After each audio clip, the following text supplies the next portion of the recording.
성경 창세기 19장 30절부터 38절까지를 제가 읽도록 하겠습니다. 구약성경 창세기 19장 30절부터 38절까지 읽습니다. 롯이 소알에 거하기를 두려워하여 두 딸과 함께 산에 올라 거하되 그 두 딸과 함께 굴에 거하였더니 큰 딸이 작은 딸에게 이르되 우리 아버지는 늙으셨고 이 땅에는 세상의 도리를 조차 우리 배필 사람이 없으니 우리가 우리 아버지에게 술을 마시우고 동침하여 우리 아버지로 말미암아 인종을 전하게 하자 하고 그 밤에 그들이 아비에게 술을 마시우고 큰 딸이 들어가서 그 아비와 동침하니라. 그러나 그 아비는 그 딸의 눕고 일어나는 것을 깨닫지 못하였더라. 이튿날에 큰 딸이 작은 딸에게 이르되 어젯밤에는 내가 우리 아버지와 동침하였으니 오늘 밤에도 우리가 아버지에게 술을 마시우고 내게 들어가 동침하고 우리가 아버지로 말미암아 인종을 전하자 하고 이 밤에도 그들이 아비에게 술을 마시우고 작은 딸이 일어나 아비와 동침하니라. 그러나 아비는 그 딸의 눕고 일어나는 것을 깨닫지 못하였더라. 롯의 두 딸이 아비로 말미암아 잉태하고 큰 딸은 아들을 낳아 이름을 모압이라 하였으니 오늘날 모압 족속의 조상이요 작은 딸도 아들을 낳아 이름을 베남이라 하였으니 오늘날 암몬 족속의 조상이었더라. 자, 19장 30절부터 38절까지를 읽었는데 이런 내용은 좀 성경에서 지워버렸으면 좋겠죠. 참 읽기도 부담스러운 그런 추한 오늘날의 우리들의 문화로 볼 때는 상식으로 볼 때는 도저히 일어나지 않았으면 하는 그러한 일들이 지금 벌어지고 있습니다. 그런데 이런 일이 어떻게 해서 지금 벌어졌어요? 아브라함이 내가 우하면 나는 좌하고 내가 좌하면 나는 우하겠다고 말을 했는데 롯은 자기가 볼 때 유목하기에 좋은 풀이 무성한 소돔 땅을 차지했습니다. 그런데 거기에 사람들이 살면서 여건이 좋으니까 거기에서 더 이렇게 번창할 거 아닙니까? 그런데 오늘날 우리도 먹고 살만 하면은 다른 데 눈 돌리듯이 사람들이 다 타락을 했어요. 그래서 하나님께서는 그 소돔 땅을 멸하시러 갑니다. 아브라함이 보니까 조카 롯이 사는데 거기를 멸하면은 조카 롯도 죽는 거 아닙니까? 그러니까 거기 의인 50이 있어도 죽일 거냐? 안 죽인다. 그러면 45 있으면 어떻게 할 거냐? 그래도 안 죽인다. 결국에 10명까지 이제 하나님하고 타협을 했어요. 그런데 결국에 오늘날 어떤 사람들이 말하는 대로 뭐 의인 10명이 없어서 막 소돔 땅이 망했다고 우리는 의인 10명은 확보해야 된다고 그렇게 강단에서 외치는 사람들도 종종 있는데 참 말이 되는 얘기 같지만 그게 말이 되고 안 되고를 떠나서 성경은 지금 그런 도덕적 건전한 사유를 만들어야 된다고 우리들에게 그것을 위해서 노력을 하고 기록해 놓은 책은 아니라고 말씀을 드렸죠. 자, 어떻든 간에 이렇게 소돔 땅을 멸하실 때 아브라함을 생각해서 아브라함의 조카 롯만은 구원하시는 하나님의 섭리를 우리는 지난 시간에 살펴봤습니다. 그런데 19장 14절에 보면은 사위들은 농담으로 여겼어요. 그래서 소돔 땅을 멸하실 때 사위들은 살아남지 못합니다. 그런데 롯의 아내는 또 도망 나오다가 거기다 놔둔 재물에 미련이 있어서 그랬는지 뒤돌아보다가 소금 기둥이 되었다고 19장 26절에 보면은 롯의 아내는 뒤를 돌아본 거로 소금 기둥이 되었다라고 기록해 놨습니다. 자, 소돔 땅을 멸하실 때 지금 곧 멸한다는데 멀리 도망가기는 부담스러운 거예요. 그래서 가까운데 조그만 저 성으로 피하면 안 되겠느냐고 했을 때 그 소알이라고 부르게 된 그 성으로 들어가서 피했습니다. 그러니까 아브라함을 생각하사 롯을 보호하시는 이 하나님은 인간들이 원하는 대로 최대한 들어주시는 하나님이심을 볼 수가 있어요. 물론 우리가 성경 전체를 이해하고 볼 때 하나님은 인간들의 요구를 들어주는 하나님은 아니지만 지금 이 부분만을 보면은 그러니까 인간이 어떻게 하기에 따라서 하나님께서 이렇게 할 수도 있고 저렇게 할 수도 있는 분이 아니고 당신 뜻대로 모든 것을 이루어 나가실 때 인간들로 하여금 그렇게 타락하게 하고 또 거기를 멸하시죠. 그러니까 멸하시려고 타락하게 한 거죠. 그러니까 롯의 생각으로는 거기 가면은 잘 먹고 잘 살 줄 알았더니 과정적으로 잘 먹고 잘 살게 된 줄은 모르지만 타락함으로 인해서 결국에 멸망당하게 될 그 땅을 차지하고 살아버리게 된 것이죠. 그래서 소돔을 멸하실 때 이렇게 롯을 구원하시는데 거기에서도 한 가족 안에서도 사위들은 농담으로 여겨서 살아남지 못하고 롯의 아내는 뒤를 돌아본 거로 소금기둥이 되고 그래서 이제 누구만 살아남았어요? 롯과 두 딸만 살아남았단 말이에요. 그러니까 딸들이 볼 때 야 이거 세상에서 이제 우리 배필 얻을 일은 없겠고 다 죽어버렸으니 우리 아버지 대를 이어야 되는데 어떻게 할고 겨우 생각한다는 게 자기들이 아버지하고 동침해서 큰딸이 먼저 동침하고 다음 날은 또 아버지하고 동침해서 이렇게 모압 족속과 암몬 족속의 조상이 됩니다. 이 자식들은 우리가 볼 때도 참 망할 짓을 했지만 망할 족속들이에요. 그래서 하나님의 백성, 이스라엘 백성들을 계속 괴롭히는 그런 족속으로 이렇게 살아가게 되죠. 그러니까 이렇게 하지 마라, 이렇게 해도 된다, 이런 얘기를 하려고 기록해 놓은 것은 아니란 말이에요. 도덕설 교하는 사람들은 이렇게 하지 말라고 기록해 놓은 거야, 이렇게 얘기를 하더라고. 그런데 지금 하나님이 섭리를 해가는데 우리는 전체적으로 볼 때 하나님께서 약속하고 약속대로 이루시는 섭리를 해 나가는데 하나님이 택한 백성도 보호하시고 버린 백성도 보호하신다. 그런데 택한 백성들이나 버린 백성들이나 말 안 듣기는 매 한 가지인데 약속 백성, 택한 백성들은 행위와 상관없이 끝까지 보호하시고 약속 백성이 아닌 버린 백성들은 설령 행위가 올바르다고 하더라도 버리는구나. 그런데 말로 표현하다가 보니까 올바르다고 해도 버리는구나라고 제가 말씀은 드렸지만 올바르게 가지를 않아요. 가지를 않아. 그러니까 하나님의 택한 백성은 올바른 길로 안 가려고 해도 그리 못 가게 만들고 하나님이 택하지 않은 백성들은 올바로 살려고 해도 그렇게 못 살게 만든다고. 여러분들 어떤 게 좋아요? 올바로 안 살려고 해도 목덜미 잡아가지고 올바른 길로 가게 하는 그런 삶을 사는 게 좋겠어요.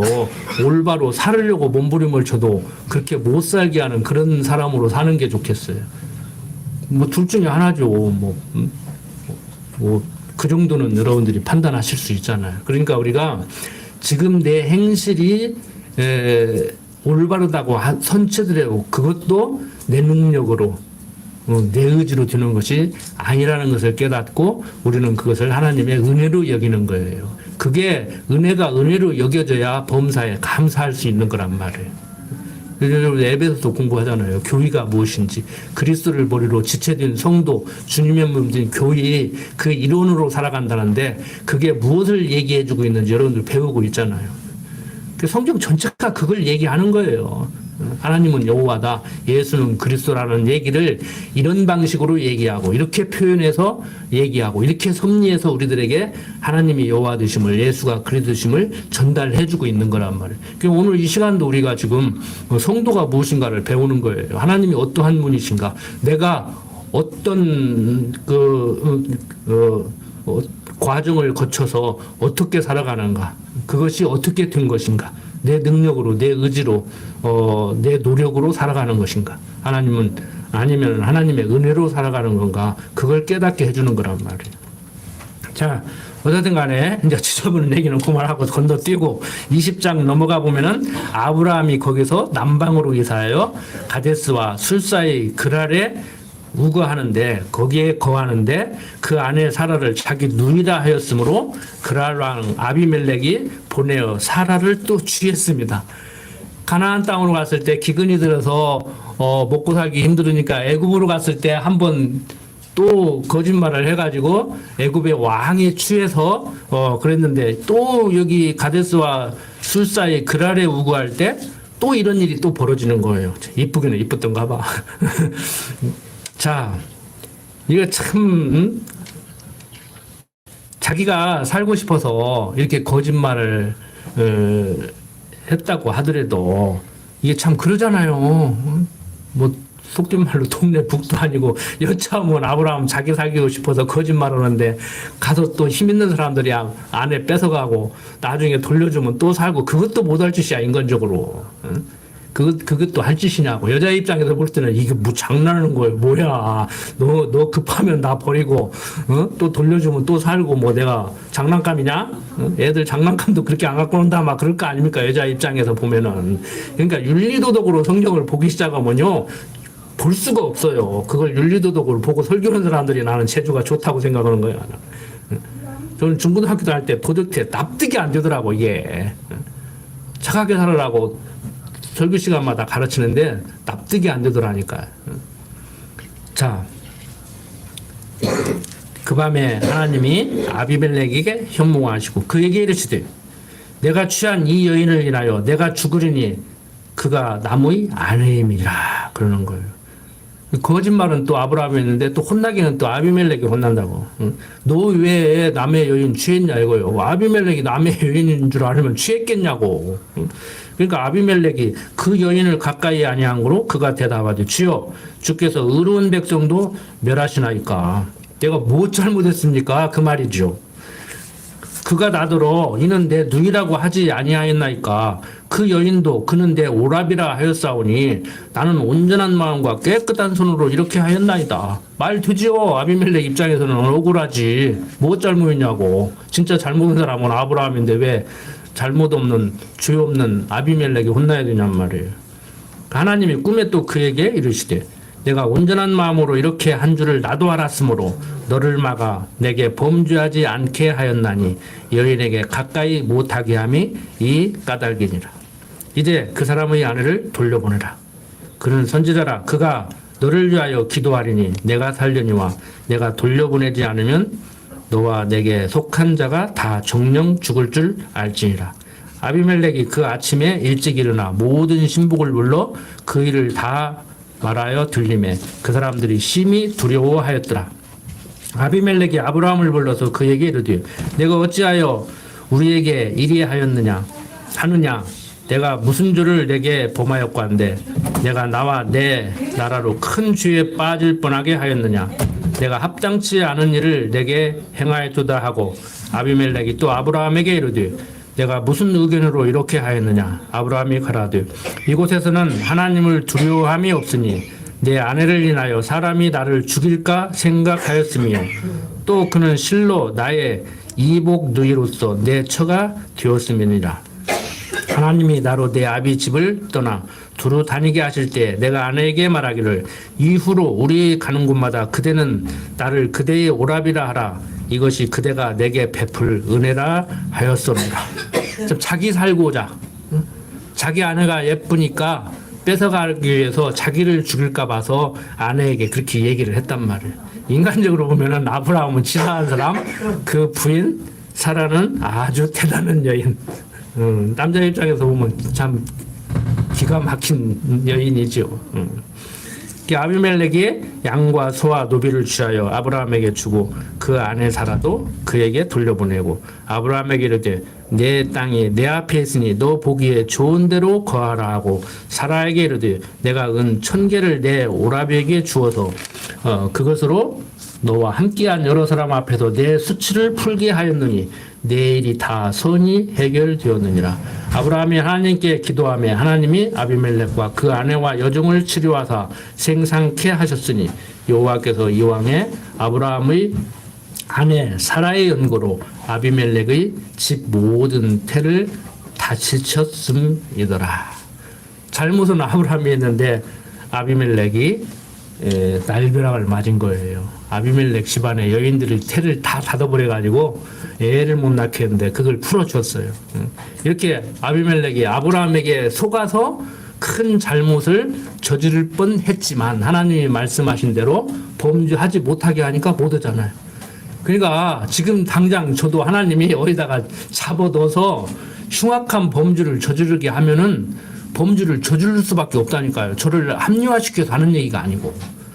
이건 제가 하는 얘기지. 여러분들 스스로가 범죄 저지르려고 내가 하고 싶어서 했나? 하나님이 당신 말대로 나를 거기다 집어넣어서 어쩔 수 없이 범죄한 거야. 이해해. 그건 여러분들이 할 소리는 아니에요. 제가 가르칠 때 할 소리지. 무슨 얘기인지 아시겠죠?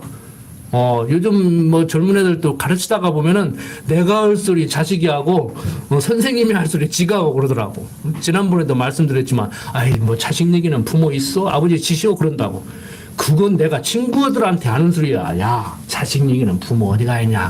그냥 결혼 허락해 하고 내가 지 아버지한테 할 소리지 지가 자기 아버지한테 할 소리는 아니라고. 어설프게 배우면은 그런 것이 있어가지고 말할 때 안 할 때 할 자리 안 할 자리 안 가리고 막 해요. 제대로 배우라고 배우려면은 분명히 우리 박 목사님이나 저나 그렇게 안 가르쳤거든요. 그런데 교회에서 배우고도 이상한 소리를 내. 나 다 같은 교회 아니라니까. 그놈 교회고 저 교회고 같은 교회 아니라고. 우리는 성경으로 성경이 말하는 하나님이 여호와 되심을 가르치고 범사의 삶 속에서 하나님을 여호와로 인정하고 사는 성도들로 양육하는 진짜 제대로 된 교회예요. 성경적 기독교를 목숨을 내대고 지금 지키는 사람들이란 말이에요. 여러분들도 거기에 동참하고 계신 것이고. 그리고 여러분들 자녀들도 마찬가지예요. 수학 점수 조금 더 맞는 것도 중요하고 어떤 직업을 가지고 돈을 얼마나 많이 벌고 하는 것도 중요하지만 하나님을 여호와로 알고 삶으로 행복하게 살아야 돼. 행복하게 살아야 되잖아요. 돈 많다고 행복해요? 인물 잘났다고 행복해요? 뭐 대통령 있다고 행복해요? 그거 아니에요. 아무리 얘기해도 그냥 막 힘있고 돈 많고 건강하고 인물 잘생기고 그러면 행복하다고 착각을 하는 거예요.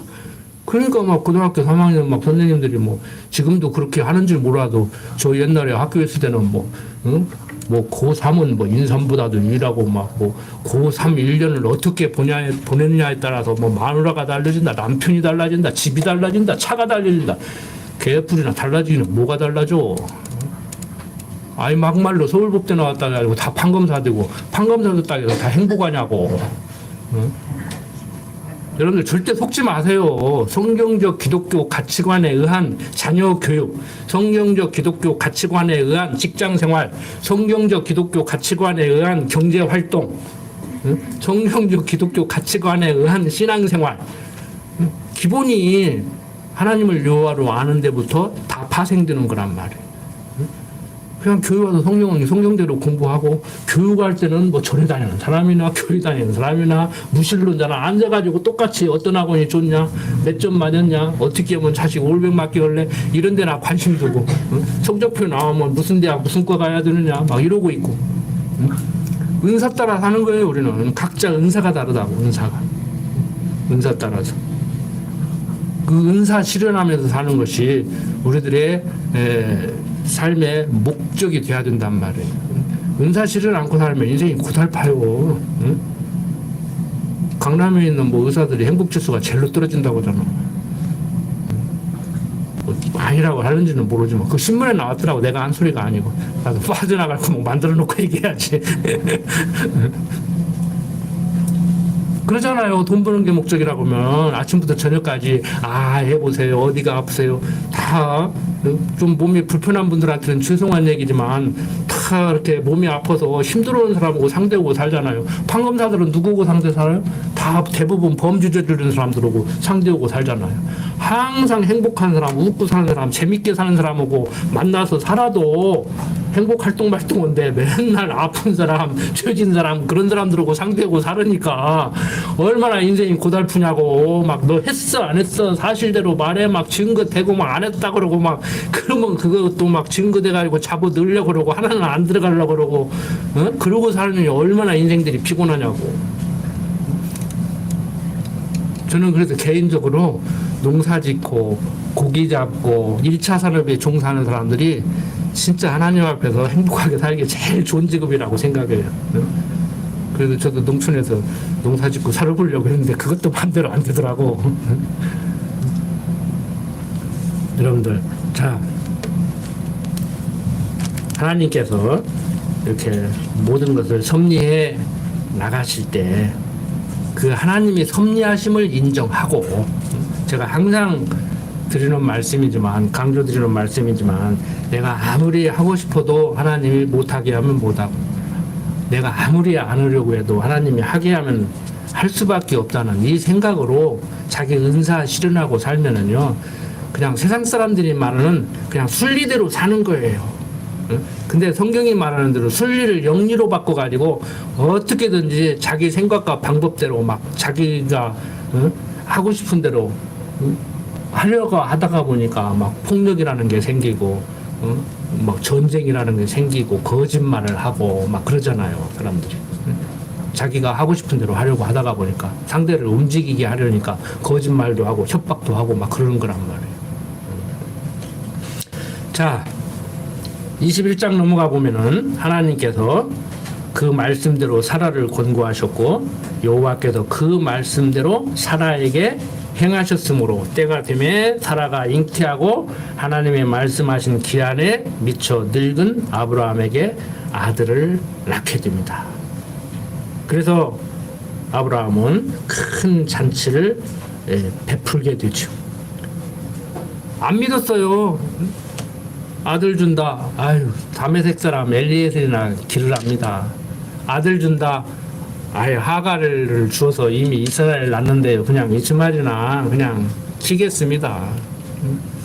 아니야, 아들 준다고. 아들 줄 테니까 이름은 이삭이라고 지어. 내가 이름까지 지어줄게. 때가 되면 드디어 낳았어요. 창세기 21장에서 이제 사라가 이삭을 낳습니다.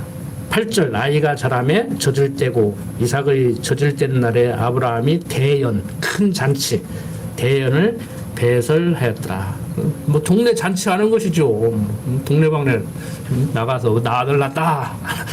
하나님이 준다고 하는데 안 믿었는데 주셨다. 정말 하나님은 말씀하신 대로 이루시는 분이구나. 그래서 나 아들 낳다가 자랑거리가 아니고 하나님이 말씀하시더니 정말 그대로 하시더라. 그런 섭리 가운데 내가 믿지도 않았는데 웃었는데 나 아들 생겼다. 그 다음에 이제 아들 자랑이 나가야 되죠. 아들 자랑부터 하고 기도하니까 아들 주더라. 하나님 감사합니다. 주면 감사하고 안 주면은 하나님 없는 것 같고 나만 미워하는 것 같고 이제 니체 같이 하나님이 죽었으니까 그러지 그 양반이 살았으면 그러거냐. 그러니까 저번에도 말씀드렸지만 니체는 무신론자는 아니에요. 사신신학이라고 그래요. 니체 신학을. 그러니까 하나님이 존재하기는 했었는데 지금 1차 되든 2차 되든 일어나서 그렇게 많은 사람들을 죽이는 거 보니까 하나님이 돌아가셨다. 근데 성경은 지금도 살아서 역사하시는 하나님이심을 얘기하고 있잖아요. 니체가 틀렸고 제가 맞았지. 우리가 맞지. 그런데 니체가 대단한 학자로 젊은 사람들이 그 대학물이라고 먹었다 보면 다 니체 제자로 지금 살아가고 그러지 않습니까? 이게 참 안타까운 거예요.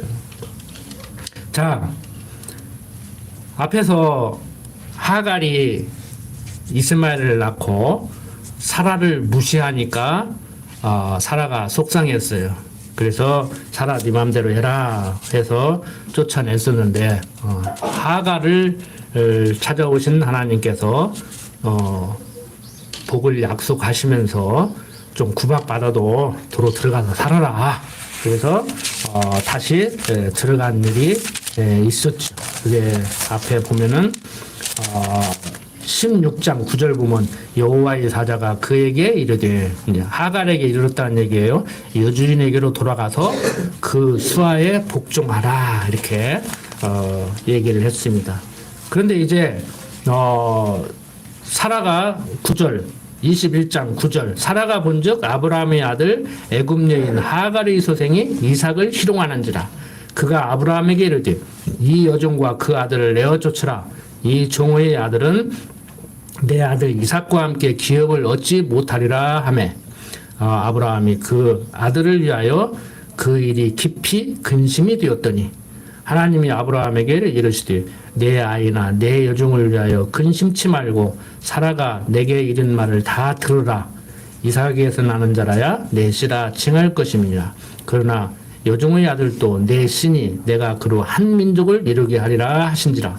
아브라함이 아침에 일찍 일어나 떡과 물 한 가죽 부대를 취하여 하갈의 어깨에 메어주고 그 자식을 이끌고 가게 하며 하갈이 나가서 브엘세바 들에서 방황하더니 가죽 부대에 물이 다한지라. 그 자식을 떨기 나무 아래 두며 가로되 자식의 죽는 것을 참아 보지 못하겠다 하고 살 한 바탕쯤, 살 한 바탕이라는 것은 화살을 쏴서 화살이 날아간 거리만큼 그 소리예요.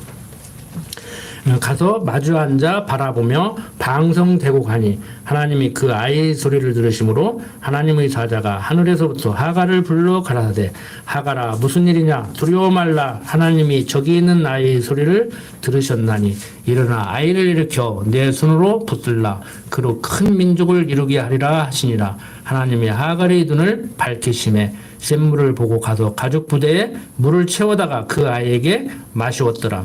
하나님이 그 아이와 함께 계심에 그가 장성하여 광야에 거하며 활 쏘는 자가 되었더니 그가 바란 그 어미가 그를 위하여 애굽 땅 여인을 취하여 아내를 삼게 하였더라. 애굽 땅 여인을 아내로 삼으면 안 되잖아요.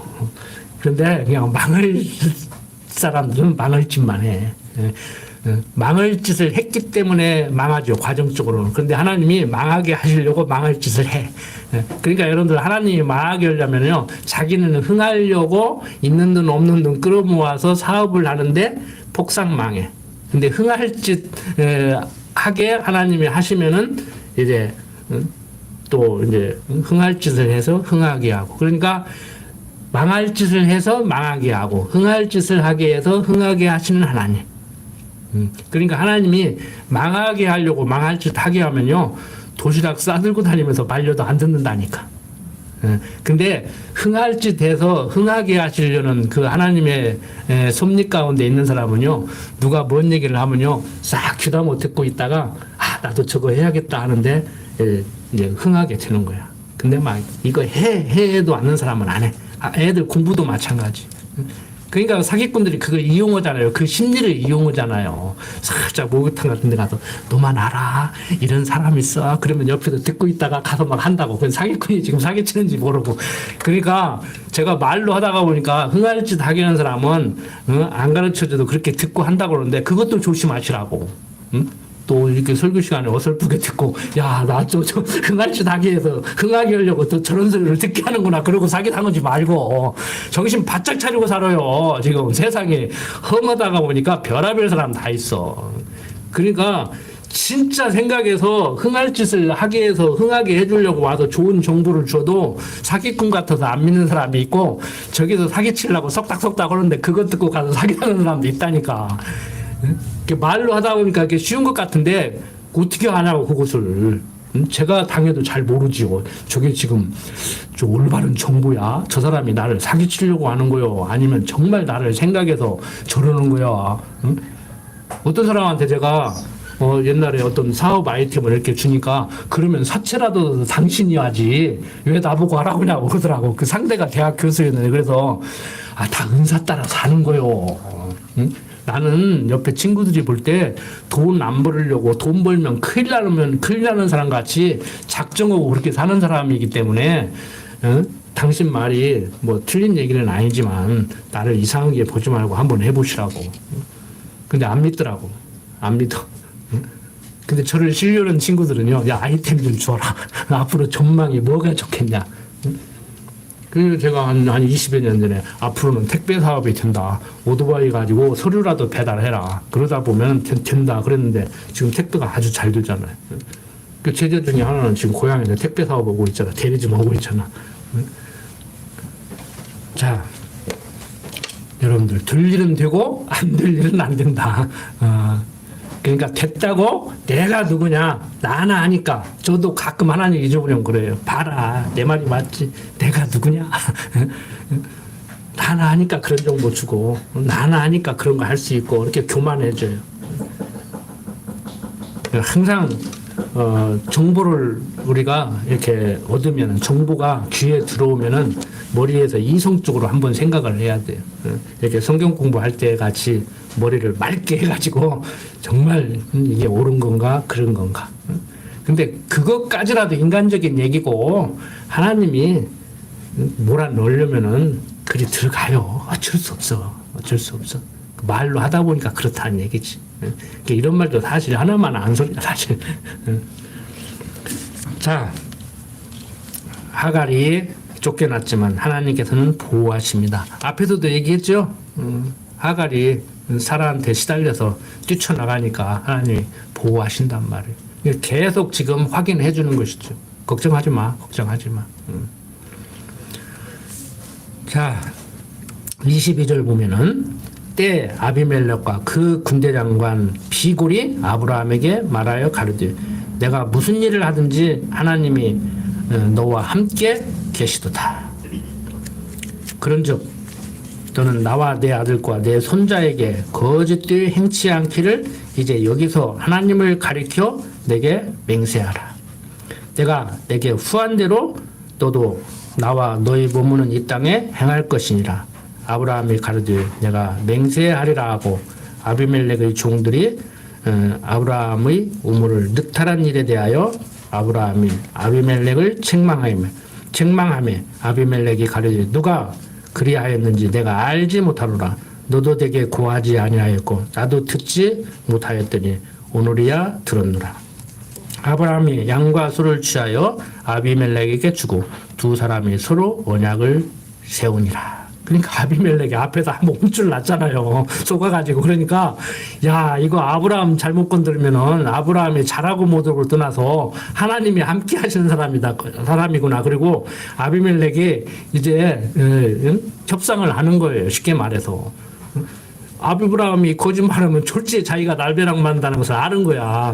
그러니까 야, 너 거짓말해가지고 나 또 졸지에 날벼락 맞는 일 없게 좀 솔직히 살자. 이제 이렇게 하는 거예요. 그러니까 바로 조금 전에 제가 말씀드린 대로 뭐가 상황 판단을 해가지고 이 아비멜렉 같이 이렇게 지혜롭게 살아야 된다고. 어리석게 살지 말고. 자, 그래서 거기서 이제 맹세를 하죠. 그래서 33절 보면 아브라함은 브엘세바에 에셀나무를 심고 거기서 영생하시는 하나님 여호와 이름을 불렀으며 그가 블레셋 족속의 땅에서 여러 날을 지내었다고 얘기를 합니다. 여기가 어디냐면 블레셋이라고 성경은 기록해 놓았는데 영어로 말하면 팔레스틴 지역 있죠. 블레셋이 지금 우리가 뉴스 보면 팔레스틴 지역, 가나 지금 이스라엘 거기가 무슨 지역입니까? 그 울타리 쳐놓고 사는데, 그게 토박이들이에요, 원래. 아브라함이 갈대아우로 본토 친척집을 떠나서 갔을 때 이미 그 사람들은 살고 있었다고. 그리고 거기서 살다가 AD 70년에 로마에서 회파되고 전부 다 세계 각지로 흩어졌다가 1945년대 시오니즘에서 다시 그 땅에 들어가서 살고 있는 거예요. 그러니까 이게 복잡하잖아요. 강대국들이, 영국 사람들이. 그래가지고 거기 가서 살지 말고 아프리카 지역에 지금 그 가나안 땅보다 한 10배 넓은 땅 줄 테니까 아프리카 지도 보면 이렇게 자료 이렇게 다 그거 가지고 다 나눠졌잖아요. 그래갖고 막 부족도 나누고 막 해가지고 지금 복잡하다고 강대국들이 그렇게 다 측량해가지고 나눠 먹은 거거든. 근데 거기서 이스라엘 사람들도 나라 하나 건설하고 크게 이렇게 준다고 그랬어. 근데 안 간다는 거야. 왜? 우리 조상 아브라함에게 하나님께서 이 땅을 줬기 때문에 우리가 돌아가야 할 땅은 거기라는 거야. 그러니까 팔레스타인 사람들이 볼 때는 완창이지.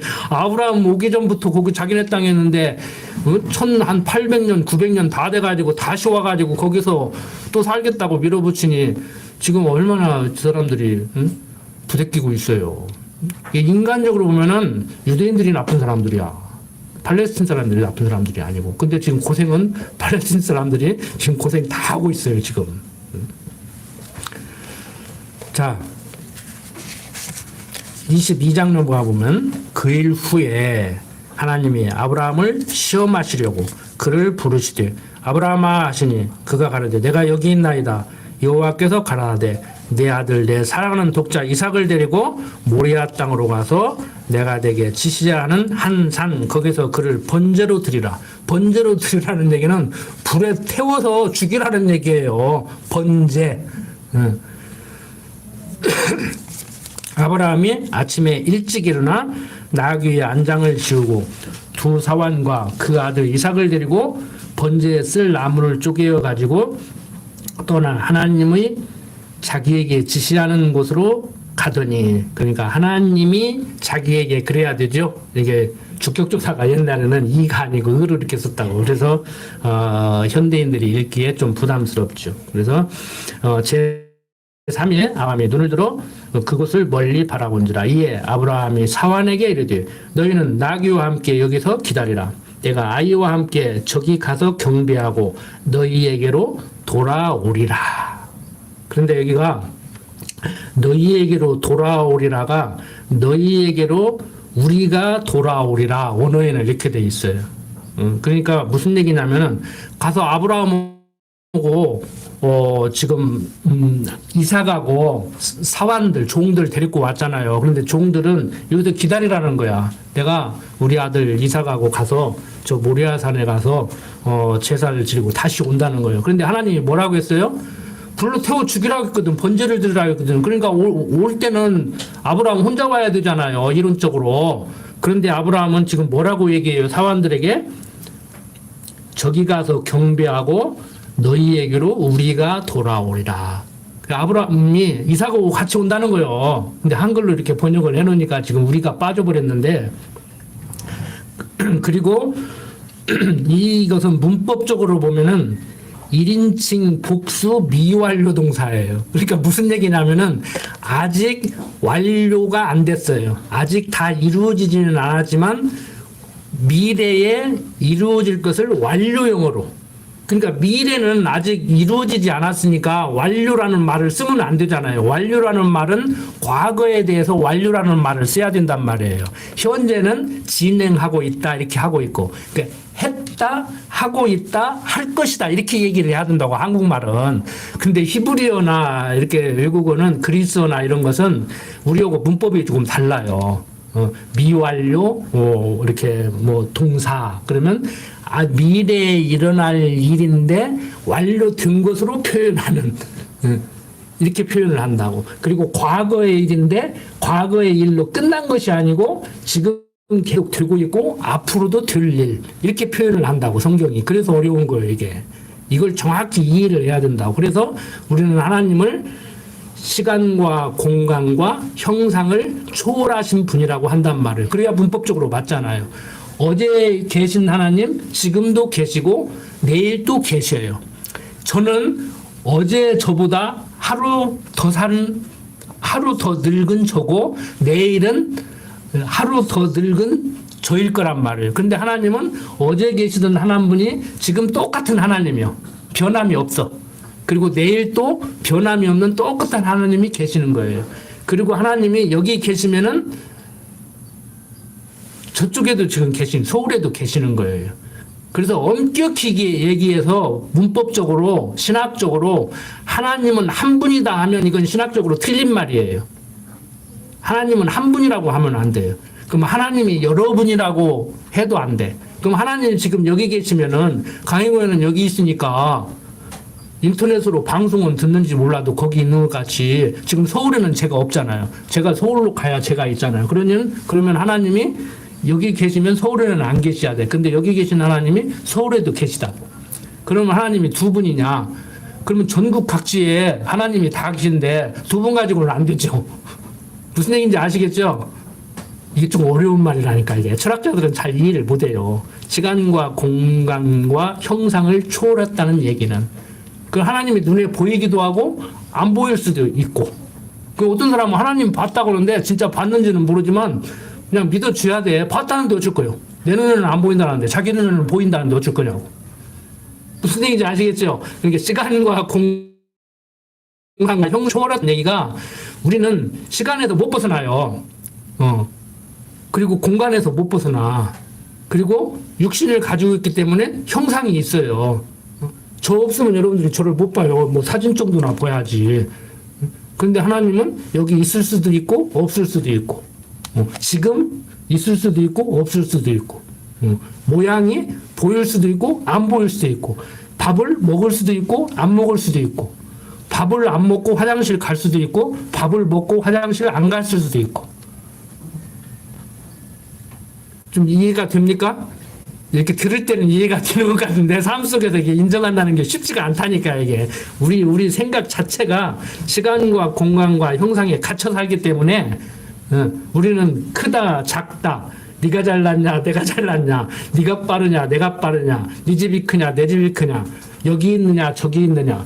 그래서 우리는 시간과 공간과 형상에 사로잡혀 살기 때문에요. 현재 법에서도 똑같이 너 죽여 하는데 지금 여기에서 너 죽여 하는 거하고 골목길에서 캄캄한 밤중에 너 죽여 하는 거하고 달라. 처벌이 달라. 처벌이. 응? 막 싸우다가 너 죽을래 하는 것은 그냥 죽이겠다는 얘기가 아니요. 그냥. 응? 근데 한밤중에 칼 들고 골목길에서 너 죽여 그러면 찔릴 수도 있다는 얘기예요. 그래서 처벌이 다르다고. 왜? 시간과 공간과 형상에 갇혀있기 때문에. 그래서 세상 사람들하고 말할 때요, 여러분들 할 때가 있고 해서는 안 될 때가 있고 말을 할 장소가 있고 안 할 장소가 있는 거예요. 그래서 때와 장소를 가려서 말도 해야 돼. 똑같은 말이라도. 이건 지혜자들도 다 아는 얘기예요. 그러니까 왜 그래야 되는가 이제 아시겠죠? 세상 지혜자들은 하나님을 몰라도 경험 속에서 그런 정도는 안다고. 근데 우리는 하나님을 알기 때문에 그 사람들 말을 무시할 필요는 없어요. 때와 장소를 가려서 행동을 하고 말을 해야 된다고. 먹는 것도 마찬가지고. 자, 하나님께서 이렇게 아브라함을 불러서 번제를 드리라고 한 거예요. 왜? 시험해 보려고. 자, 6절 보면은 아브라함이 이에 번제 나무를 취하여 그 아들 이삭에게 지우고 자기는 불과 칼을 손에 들고 두 사람이 동행하더니 이삭이 그 아비 아브라함에게 말하여 가르되 내 아버지여 하니 그가 가르되 내 아들아 내가 여기 있노라. 이삭이 가르되 불과 나무는 있거니와 번제할 어린 양은 어디 있나이까. 그 아들이 생각할 때 제사 지내러 간다는데 번제를 드리면 양이나 소 잡아야 되는데 소는 거기까지 뭐 끌고 가기 그러니까 양 한 마리 가지고 가야 하는데 양을 안 가지고 가는 거야. 번제 드리러 간다는데. 번제가 누구예요? 누구 죽여야 돼? 네, 그러면 아버지가 네가 번제다. 하나님이 너 잡아 죽이라고 했어. 차마 그 말을 지금 못하고 있는가? 한번 생각을 해봐요. 아브라함이 가르되 아들아 번제할 어린 양은 하나님이 자기를 위하여 친히 준비하시리라 하고 두 사람이 함께 나아가서. 자, 아브라함이 차마 번제는 바로 너야. 너 잡아서 불로 태울 거야. 이 말을 지금 못하고 있는 거겠어요? 아니면은 진짜 하나님이 자기를 위하여 친히 준비하실 거라고 믿고 있겠어요? 둘 중에 하나면 답은 뻔하죠. 뭐 벌써 주일학교 선생님도 하시고 뭐 다 공부가 벌써 몇 년인데. 아브라함이 그냥 곤란해서 둘러댄 말이 아니고 하나님이 자기를 위하여 친히 준비하시라. 여호와 이레. 이게 히브리어로 여호와 이레예요. 하나님께서 준비하신다.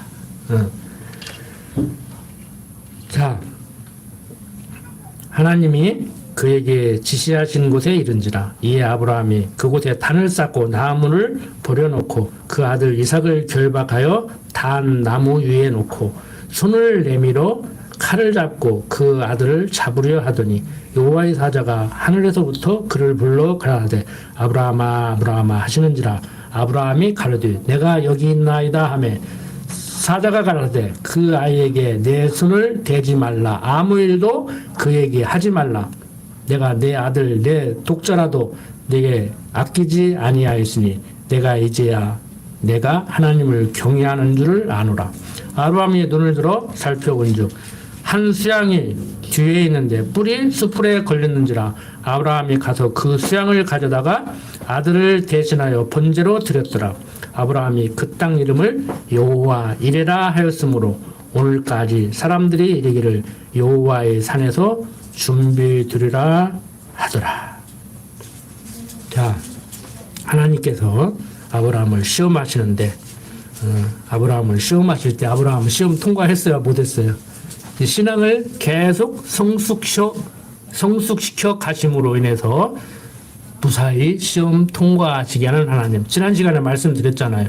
언약하고 언약대로 이루어주는 하나님의 섭리를 바라보고 믿음이 생기니까 그에 따른 행위가 나오게 된다. 그러니까 지금 아브라함이 믿음의 행위를 한 거예요.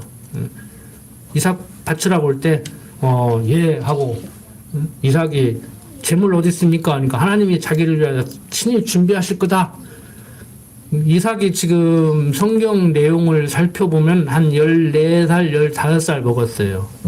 추론을 해보면은. 근데 또 아버지가 또 잡아 죽이려고 하는데 또 묶이는 이삭도 또 대단해. 생각해보면, 인간적으로 생각해보면은 참 그 아버지의 그 자식이라 그런지는 몰라도 어쨌든 간에 하나님께서 친히 준비하셨습니다. 이것은 무엇에 대한 모형이냐? 장차 유월절 어린 양으로 오셔서 유월절 속죄제물로 드리실 예수 그리스도에 대한 모형이란 말이에요. 그래서 이삭은 예수에 대한 모형과 그림자예요. 자, 이 믿음의 행위를 성경은 얘기하고 있는데 행동을 강조하는 지도자들은 어떤 식으로 성경을 왜곡하느냐고 하면은 한번 이 주보에 지금 제가 이 믿음과 행함이라고 해서 수요예배 강론 제일 아래 보면은 이렇게 기록을 해놨는데 이 야고보서 한번 봅시다. 야고보서 2장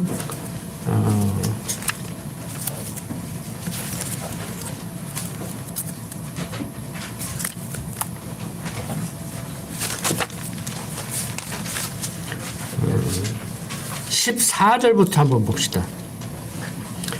내 형제들아, 만일 사람이 믿음이 있노라 하고 행함이 없으면 무슨 이익이 있으리요? 그 믿음이 능히 자기를 구원하겠느냐? 만일 형제나 자매가 헐벗고 일용할 양식이 없는데 너희 중에 누구든지 그에게 이르되 평안히 가라, 더럽게 하라, 배부르게 하라 하며 그 몸에 쓸 것을 주지 아니하면 무슨 이익이 있으리요? 이와 같이 행함이 없는 믿음은 그 자체가 죽은 것이라. 혹이 가르되 너는 믿음이 있고 나는 행함이 있으니 행함이 없는 내 믿음을 내게 보이라. 나는 행함으로 내 믿음을 내게 보이리라. 내가 하나님은 한 분이신 줄을 믿느냐? 잘하는도다. 귀신들도 믿고 떠느니라. 아, 허탄한 사람아, 행함이 없는 믿음이 헛것인 줄 알고자 하느냐? 우리 조상 아브라함이 그 아들 이삭을 제단에 드릴 때 행함으로 의롭다 하심을 받은 것이 아니냐? 내가 보거니와 믿음이 그의 행함과 함께 일하고 행함으로 믿음이 온전케 되었느니라. 이에 경에 이른바, 성경에 이른바, 구약 성경에 이른바 그 소리죠. 아브라함이 하나님을 믿으니 이것을 의로 여기셨다는 말씀이 응하였고 그는 하나님의 벗이라 칭함을 받았나니 이로 보건대 사람이 행함으로 의롭다 하심을 받고 믿음으로만 아니니라. 또 이와 같이 기생 라합이 사자를 접대하여 다른 길로 나가게 할 때 행함으로 의롭다 하심을 받은 것이 아니냐. 영혼 없는 몸이 죽은 것 같이 행함이 없는 믿음은 죽은 것이니라. 이제 기생 라합 얘기는 이제 출애굽에서 가나안 땅으로 들어갈 때 이제 나오는 얘기인데 오늘 아브라함 얘기만을 가지고 보면은 보세요. 뭐 행함으로 의롭다함을 받는다. 행함이 없는 믿음은 죽은 믿음이다. 그러니까 행동을 엄청 강요해요. 그런데 야고보 선생이 지금 2장 14절부터 26절까지를 통해서 말하고자 하는 것은 무슨 얘기인가 하면 잘 들어보세요.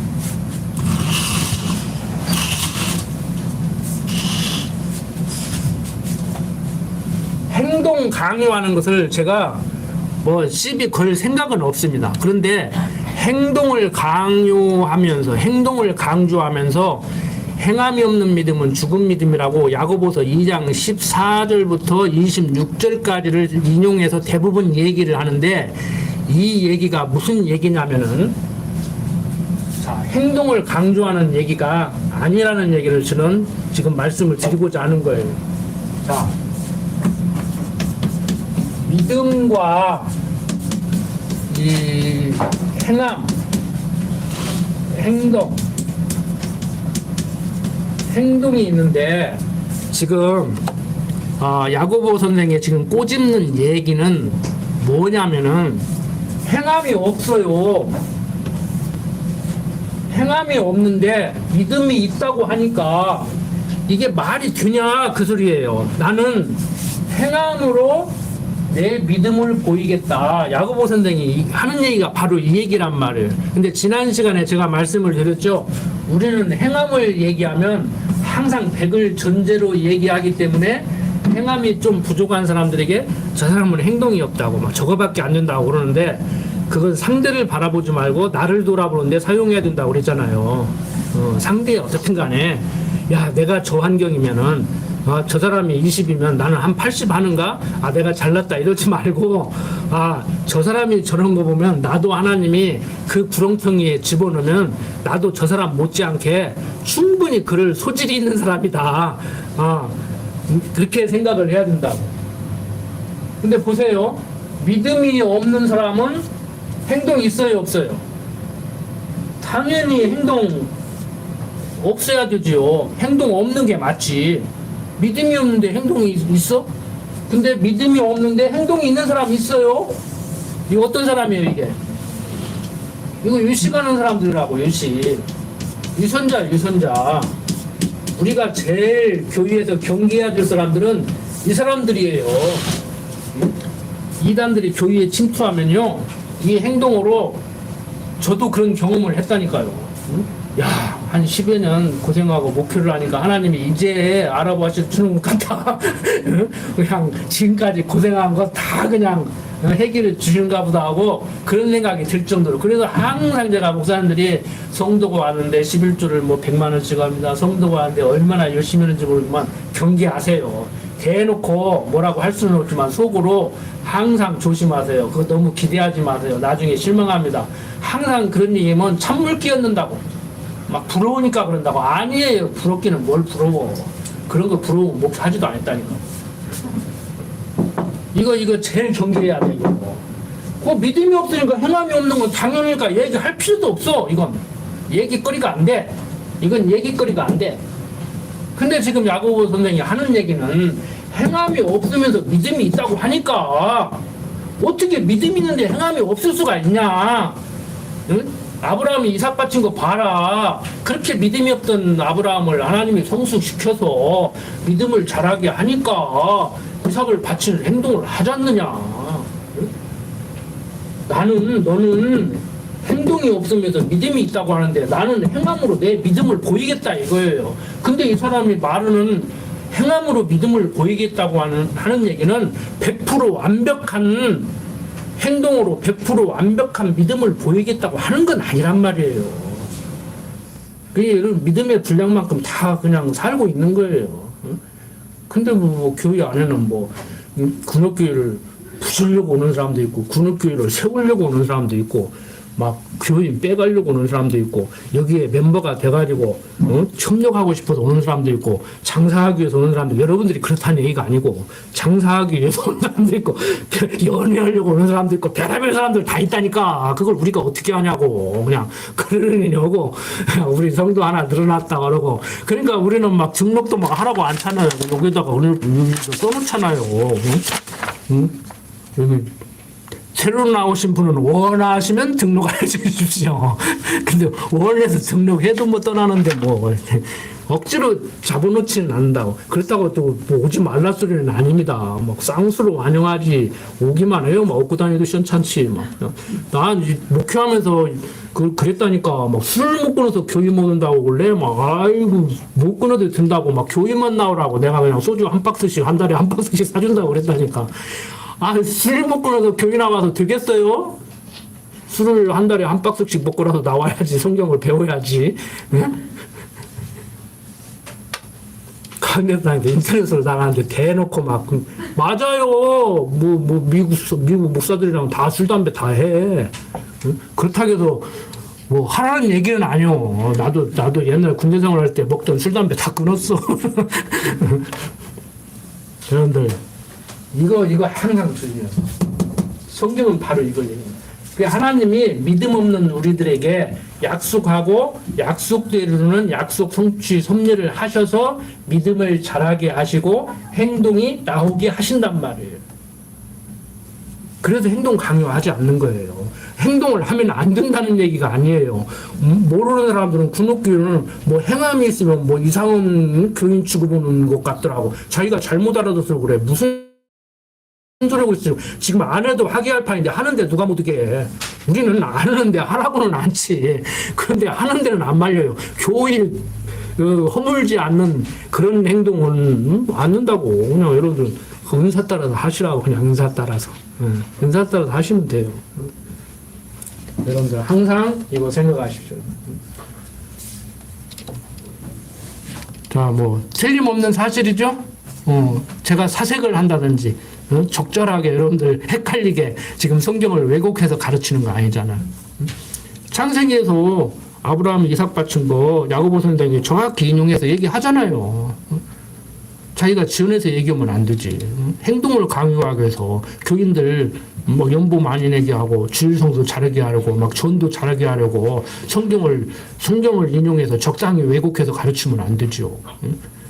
행함이 있어야 돼요. 누가 뭐라 해도 행함이 있어야 돼요. 어디까지를 목표로 두고 행함이 있어야 되느냐. 그리스도의 장성한 분량에 이르기까지를 목표로 두고 행함이 있어야 돼. 누가 뭐라 해도. 그런데 안 나온다고 어떻게 하지 말라고. 나 스스로가 안 되는데. 그래도 바울도 하는 얘기야. 그 얘기잖아요. 오라 나는 공고한 자로다. 그리스도가 아니었으면 어떻게 할 뻔했구나. 큰일 날 뻔했구나. 자기가 자기를 돌아봐도 행함이 안 되거든. 믿음이 약하거든. 흔들리거든. 두 마음이 싸우거든요. 점심 때 짜장면을 먹어야 돼, 짬뽕을 먹어야 돼. 그러고 고민하는 인간인데 어떻게 완벽하냐고요. 완벽할 수가 없죠. 부부간에 생각이 다른데. 그냥 우리나라 사람들은 정서가 막 통일, 뭐 음식을 시켜도 통일 막 그러고 생각을 똑같이 하라 그러고 어떻게 생각이 똑같고 행동이 똑같아요. 은사가 다른데. 똑같은 어떤 일을 해도 방법이 다르고 생각이 다르다가 아니. 그러니까 그래도 해오는 거 아닙니까? 빨리 끝나고 제주교 합시다. 기도드립니다. 아버지 하나님, 되어지는 모든 일들 하나님의 정하신 뜻 가운데 각 사람들에게 소원을 주어서 은사 따라 생각하고 살게 하시는데 우리가 그것을 잘 이해하지 못하기 때문에 내 생각대로 하려고 하고 모든 사람들이 똑같은 생각을 하고 똑같은 행동을 하기를 원하는 때가 있습니다. 그때마다 말씀 생각나게 하셔서 하나님의 주신 은사 따라 교회를 세우는 그 일에 참여하고 한 부분을 감당할 수 있는 교인들로 재직들로 살아가게 하여 주시옵소서. 모든 말씀 우리 주 예수 그리스도의 이름으로 기도드립니다. 아멘.